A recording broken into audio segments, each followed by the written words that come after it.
오늘 말씀의 제목은 나의 안에 거하라입니다. 따라하시겠습니다. 나의 안에 거하라. 아멘. 제가 어렸을 때에 어머니께서 세계 명작 동화를 사주셨는데요, 제가 그것을 읽는 것을 굉장히 좋아했습니다. 어떤 동화는요, 수십 번 읽어도 질리지가 않는 동화가 있습니다. 백설공주나 신데렐라 이야기 같은 그런 이야기죠. 그 내용인즉 처음에는 어려움을 당하다가 결국에는 사랑하는 왕자를 만나서 결혼하고 행복하게 살았다. 이것이 내용입니다. 해피 엔딩이죠. 즐거운 결말입니다. 그래서 과거부터 지금까지 이와 같은 이야기는 사랑을 많이 받았습니다. 그래서 한 가지 주목해야 할 점이 있는데, 이 동화들은 매우 인기 있는 동화임에도 불구하고 후속작이 없다는 겁니다. 영화도요, 어떠한 영화가 히트를 치면 1, 2, 3 최소 3개 정도는 연속으로 시리즈물로 나옵니다. 그런데 백설공주 2, 신데렐라 2 이렇게는 안 만들더라고요. 왜일까요? 왜 동화책에는 그 이후의 이야기가 나오지 않을까요? 한번 말씀을 해보세요. 왜 동화책에는 2탄, 3탄이 나오지 않는 것일까요? 왜냐하면 아무도 그 다음 이야기가 궁금하지 않기 때문입니다. 여러분, 만약 백설공주 2가 나온다면 어떨까요? 제가 한번 글을 써보도록 하겠습니다. 백설공주는 왕자와 결혼하여 아이들을 낳았는데 세 쌍둥이 남자 아이들 이어서 죽을 고생을 하고 아이를 낳았더랍니다. 그 이후 백설공주는 아이들을 키우느라 말도 험해지고 밤잠을 설치는 일이 많아 생체 리듬이 꼬여서 비정상적으로 살이 쪘더랍니다. 결국 왕자로부터 살 좀 빼라는 얘기를 듣게 됩니다. 그러자 백설공주는 당신이 나한테 해준 것이 뭐가 있냐고, 당신이나 잘하라고 맞받아치며 바가지를 긁습니다. 결국 둘은 큰 싸움이 붙어서 각자 방으로 가고 따로 쓰게 되었다는 것입니다. 그 후 백설공주는 나이가 많아서 눈도 거의 보이지 않고 무릎과 허리가 아프고 기억력도 좋아지지 않아서 요양병원에 들어가 큰 병을 얻어서 생을 마감하였다. 이것이 백설공주 2입니다. 여러분, 이 이야기가 재밌습니까? 재미없죠. 그런데 왜 이 이야기가 재미가 없습니까? 너무 현실적이기 때문이다라는 겁니다. 우리가 살아가고 있는 현실 삶을 그대로 반영해 주는 모습이기 때문에 우리가 보기 싫어하고 듣기 싫어하는 것이다라는 겁니다. 이처럼 우리의 삶은요, 즐거운 일, 즐거운 소식, 행복한 사건만 있는 것이 아니라 심장이 멈출 듯한 그와 같은 고통이 우리에게 닥쳐오는 그러한 사건도 많이 있다라는 것입니다. 그래서 사람들은 옳고 그름을 떠나서 자신이 듣고 싶어하는 이야기, 자신이 보고 싶어하는 것만 보려고 하는 경향이 있습니다. 다른 모든 세상의 이야기들에 눈 감고 살아가기를 원한다라는 것입니다. 그 이상도 그 이하도 다른 것들을 말하거나 보는 것을 싫어하고 불편해한다는 것입니다. 구약성경 창세기 37장에 보면 이와 같은 부분을 구체적으로 설명하는 내용이 나와 있습니다. 이 말씀에는 야곱의 12아들인 요셉과 그 형제들이 나옵니다. 요셉은 어린 나이에 어머니를 잃고 그래서인지 아버지의 사랑을 많이 받고 자랐습니다.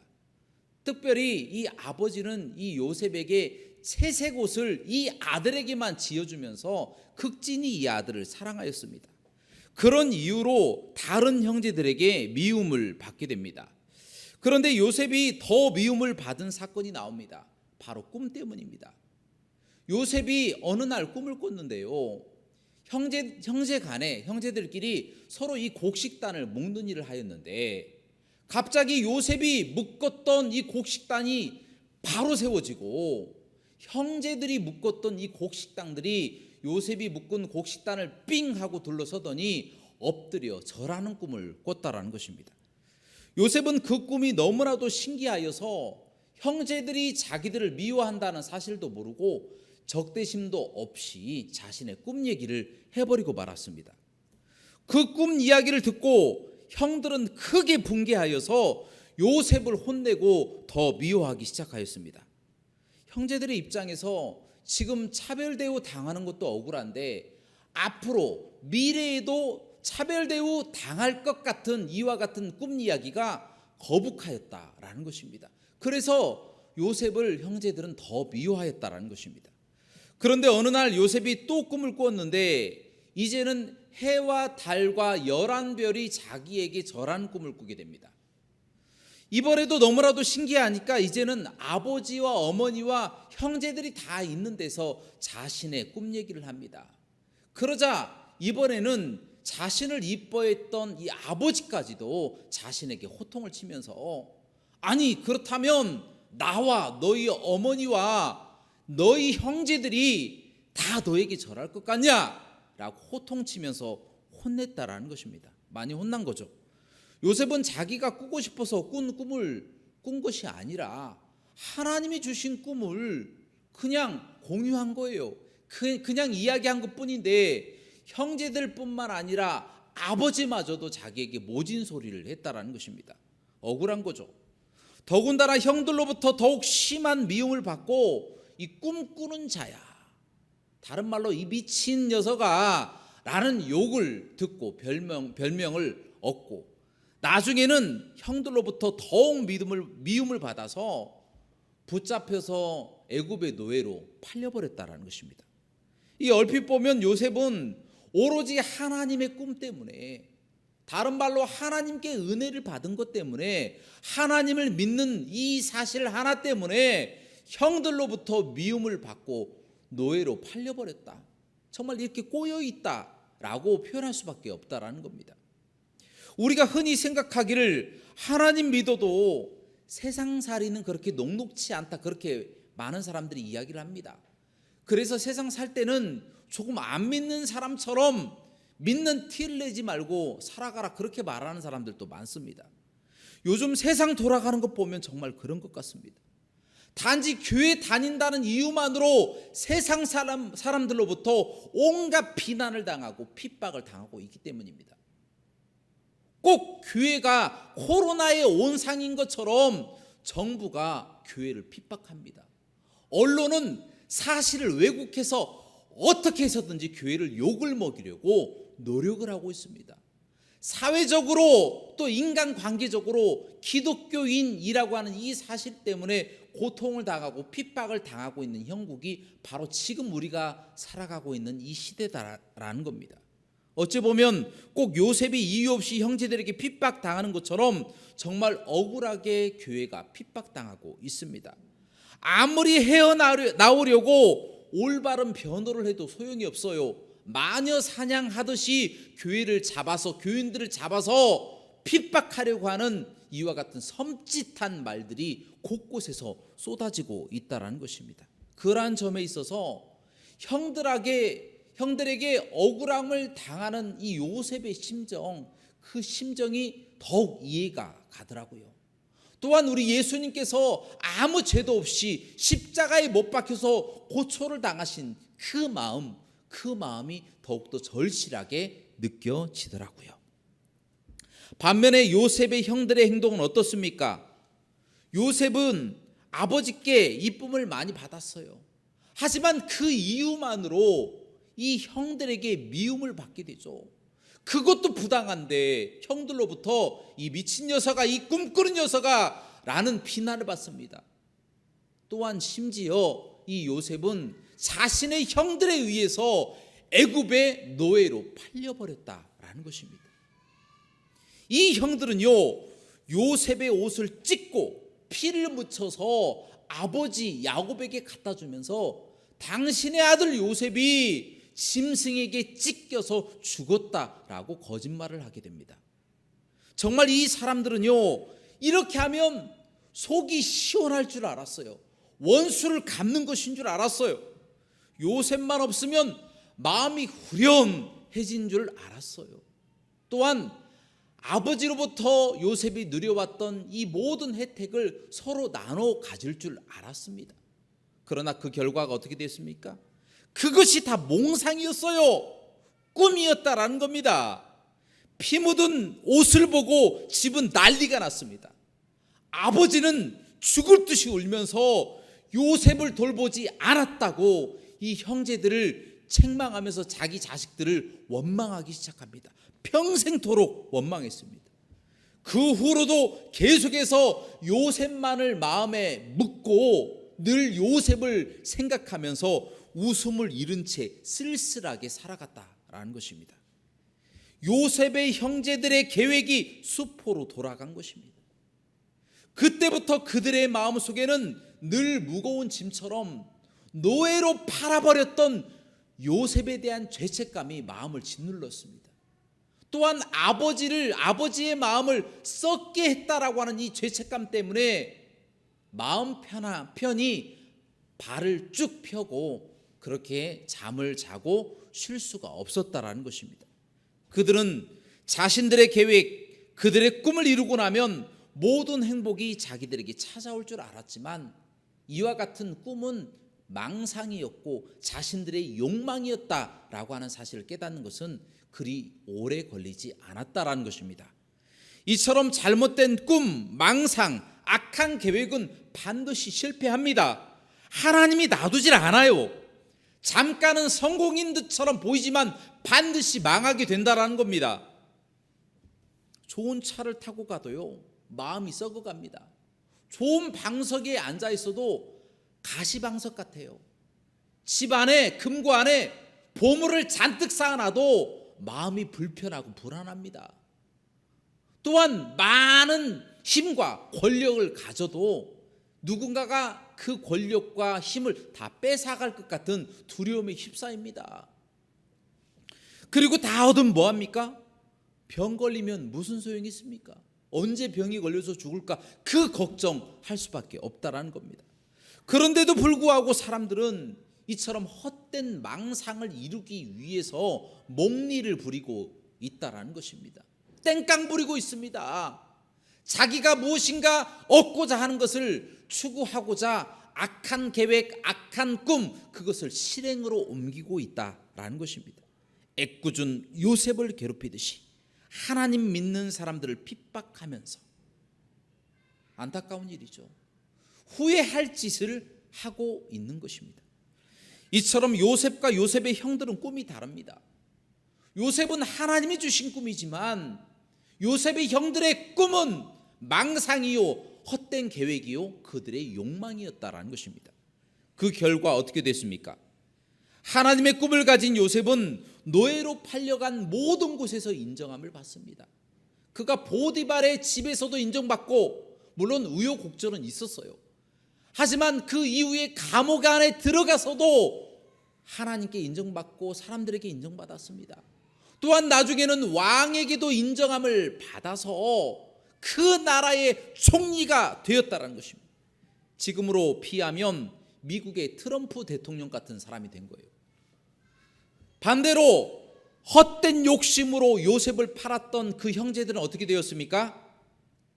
기근이 너무 심하니까 굶어 죽을 지경이 된 거예요.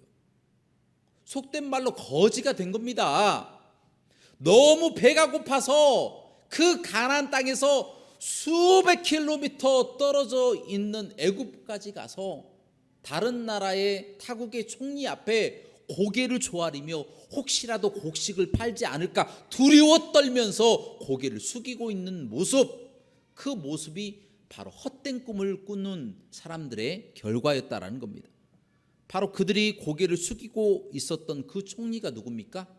아이러니하게도 그가 바로 요셉이었습니다. 자신들이 노예로 팔아버렸던 요셉이 애굽의 총리로 있었다라는 것입니다. 여러분, 이렇게 될 줄 누가 알았겠습니까? 만약 요셉이 과거의 일을 들추어내어서 보복하려고 마음먹으면 그 자리에서 단칼에 모두 다 죽이고 말았을 것입니다. 그러나 요셉은 자비를 베풀었고 아버지 야곱과도 다시 재회하게 되는 놀라운 은총이 요셉에게 주어졌다는 것입니다. 오늘 이 말씀을 통하여 우리에게 주시는 교훈이 있습니다.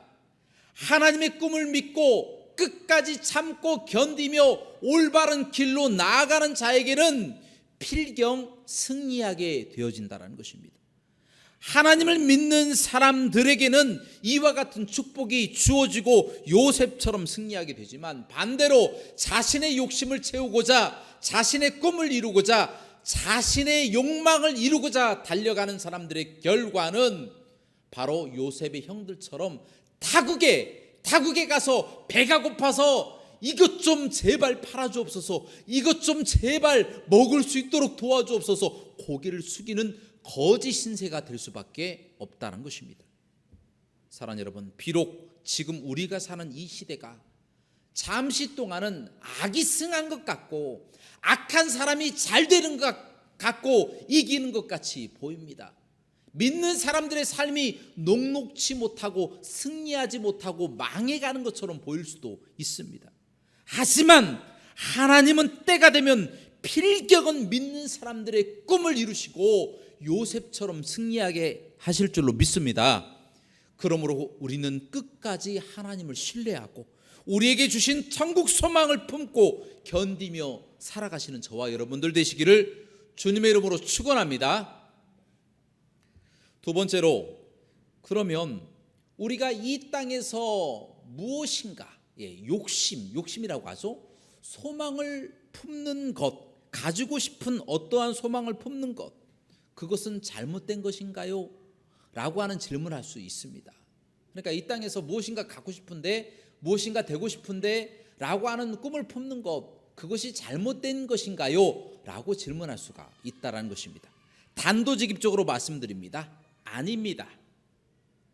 유다 지파 야베스만 봐도 그가 주께 이렇게 기도를 하지 않습니까? 주께서 내게 복에 복을 더하사 나의 지경을 넓히시고 주의 손으로 나를 도우사 나를 환난에서 벗어나 근심이 없게 하옵소서, 이렇게 기도하였더니 여호와 하나님께서 듣고 응답하셨더라라는 말씀이 있습니다. 들어주셨다라는 것입니다. 또한 마태복음 7장 7절 말씀에 구하라 그리하면 주실 것이요, 찾으라 그러면 찾을 것이요, 문을 두드리라 그리하면 너희에게 열릴 것이니 라고 말씀하셨습니다. 구하고 찾고 두드리는 자에게 주신다라고 약속하고 계신다라는 겁니다. 하물며 그와 같은 소망을 품는 것, 그와 같은 꿈을 갖는 것, 세상의 것들을 얻고 싶다라고 하는 꿈을 갖는 것, 그것은 잘못된 것이 아니다라는 거예요. 자유다라는 겁니다. 소망을 품는 것, 꿈을 갖는 것, 그것이 잘못된 것입니까? 올바른 거예요. 자유다라는 겁니다. 성경이 그렇게 증언하고 있다라는 겁니다. 그런데 문제는요, 믿는 사람에게는요, 이와 같은 소망이 이루어지기 위해서는 한 가지 조건을 이행해야 한다는 겁니다. 그 조건이 무엇이냐? 바로 예수님 안에 거해야 된다라는 겁니다. 예수님 안에 거해야 하나님께서 그 소망을 이루신다라는 것입니다.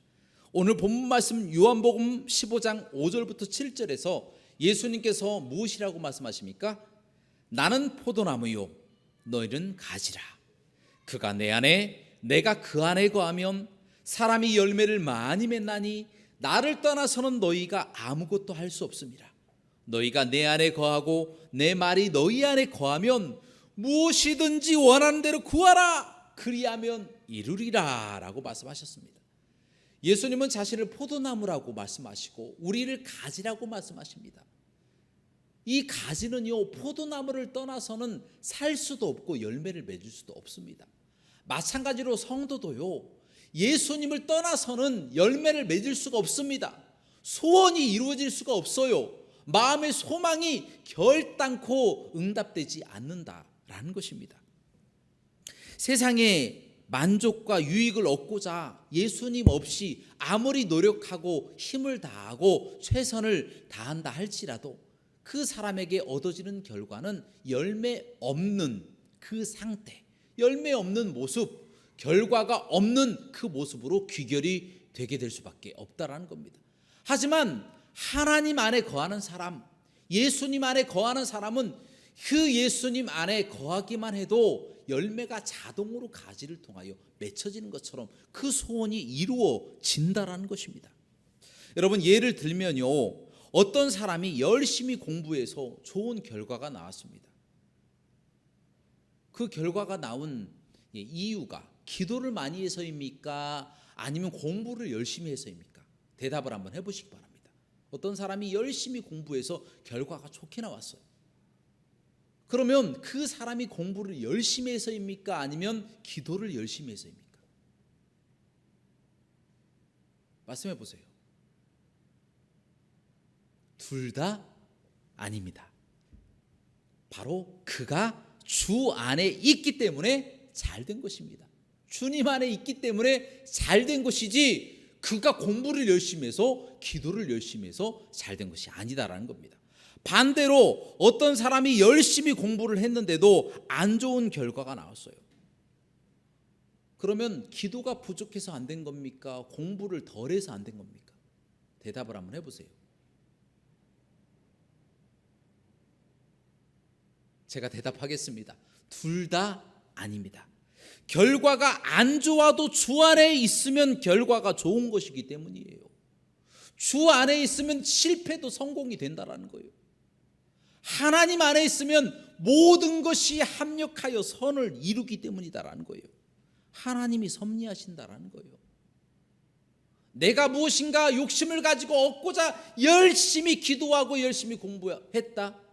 하나님 안에 없으면, 주 안에 없으면 그 기도와 공부가 무슨 소용이 있습니까? 예수 안 믿으면 무슨 소용이 있겠느냐라는 것입니다. 앞에서 나왔던 요셉이 총리 대신이 되어서 아버지와 재회를 하게 되죠. 그리고 행복하게 애굽에서 잘 살았습니다. 그러다가 이제 야곱이 연세가 많아서 죽게 되죠. 그 이후에 이 형제들은 두려워 떨었어요. 왜 그러냐면 야곱이 죽고 난 후면 자신들을 이 요셉으로부터 막아줄 사람이 없는 거예요. 그래서 옛날을 기억하고 자기들을 혹시 죽이지 않을까, 그와 같은 두려움에 휩싸였다라는 겁니다. 그때 요셉이 그 형제들을 향하여 이렇게 이야기합니다. 창세기 50장 19절부터 20절 말씀입니다. 요셉이 그들에게 이르되 두려워하지 마소서. 내가 하나님을 대신하리이까? 당신들은 나를 해하려 하였으나 하나님은 그것을 선으로 바꾸사 오늘과 같이 많은 백성의 생명을 구원하게 하시려 하셨나니, 이렇게 이야기했다라는 겁니다. 이 이야기의 내용인즉, 비록 형들에게 팔려서 제가 이처럼 고생을 많이 하고 쓴 물을 많이 먹었지만 이 모든 것은 바로 하나님의 섭리였습니다. 이 세상 사람들이 다 가뭄으로 죽게 생겼으니까 하나님이 가나안 땅에서 저를 선택하셔서 저를 애굽 땅으로 보내서 이 애굽 사람들뿐만 아니라 전 세계 사람들을 다 살리기 위해서 저를 그곳으로 보내신 것입니다 라고 고백하였다라는 것입니다. 누구의 죄도 묻지 않고 하나님이 하셨다고 고백한 것입니다. 사랑하는 여러분, 이처럼 성도는요, 우리의 앞길에 어려운 일이 닥칠 수가 있다는 거예요. 잠깐은 망해가는 모습을 볼 수도 있어요. 잠깐은 고통 가운데 죽어가는 모습을 볼 수도 있다는 거예요. 하지만 필경은 하나님이 그를 합력하여 선을 이루듯이 붙잡아서 세상 사람들을 살리고 그 사람을 결국에는 승리하게 하신다라는 겁니다. 가장 좋은 길로 인도하신다는 겁니다. 누구에게요? 주 안에 있는 자들에게 이와 같은 축복을 주신다는 겁니다. 혹시 지금 많이 힘드십니까? 혹시 지금 억울한 일을 당하십니까? 혹시 지금 마음이 슬프십니까? 어찌할 바 몰라서 방황하고 계십니까? 잘못된 선택을 하려고 두려워하고 계십니까? 그러나 하나님은요, 당신을 사랑하십니다. 하나님은요, 당신을 영원토록 기다리고 계십니다. 당신이 변화되어서 회복되어서 하나님 안에 들어올 때까지, 주 안에 들어올 때까지 주님은 기다리신다라는 것입니다. 사랑하는 여러분, 그러므로 하늘보다 높으신 하나님을 신뢰하고 주 안에 있기를 바라시기 바랍니다. 빈들에 있든지 산에 있든지 슬픔 가운데 있든지 고통의 쓴 물을 먹고 있든지 하나님 안에 계시기 바랍니다. 그러면 지금은 슬프지만 그것이 끝이 아니고요, 결국은 바다보다 깊으신 그 사랑으로 우리의 눈물을 닦아주시고 우리 마음을 위로하시고 참된 평안을 허락해 주실 줄로 믿습니다. 마지막으로 이 말씀 봉독하고 말씀을 맺겠습니다. 이사야서 55장 8절부터 9절의 말씀입니다. 여호와의 말씀에 내 생각은 너희 생각과 다르고 내 길은 너희와 다르다. 하늘이 땅보다 높음같이 내 생각은 너희보다 높으며 내 길은 너희보다 높으니라 라고 말씀하셨습니다. 이 말씀처럼 모든 것이 다 높으신 하나님께 모든 것을 다 맡기고 주 안에 거하는 자, 그 사람이 복받은 사람이고 그 사람이 꿈을 이루는 사람이고 그 사람이 장래에 세상의 모든 사람들을 다 살릴 사람이다 라고 하는 것을 깨닫고 그와 같은 삶을 살아가시기를 주 예수 그리스도 이름으로 간절히 축원합니다. 함께 기도하시겠습니다. 은혜가 풍성하시고 자비로우신 하나님, 우리는 참으로 믿음이 연약하고 또 심지가 약하여서 하나님이 우리를 사랑하시고 인도하시고 붙잡아 주신다는 것을 알면서도 늘 좌로나 우로나 치우치며 살아갈 때가 많이 있습니다. 우리는 주 안에 거하고 있습니다. 하나님, 우리에게 해결하지 못할 문제가 뭐가 있습니까? 우리가 이겨내지 못할 문제가 무엇이 있습니까? 하나님, 세상은 우리를 핍박하고 정부는 우리를 핍박하고 언론과 세상 사람들은 우리를 비난한다 할지라도 우리는 꼿꼿이 주 안에 거하면서 하나님과 함께 동행하며 모든 꿈들을 다 이루고 요셉처럼 세상의 모든 사람들을 이롭게 하고 주의 전으로 이끌어서 함께 천국 가는 놀라운 역사를 나타낼 수 있도록 인도하여 주옵소서. 모든 영광 하나님께 돌리기를 원하며 예수 그리스도 이름으로 간절히 기도합나이다. 아멘.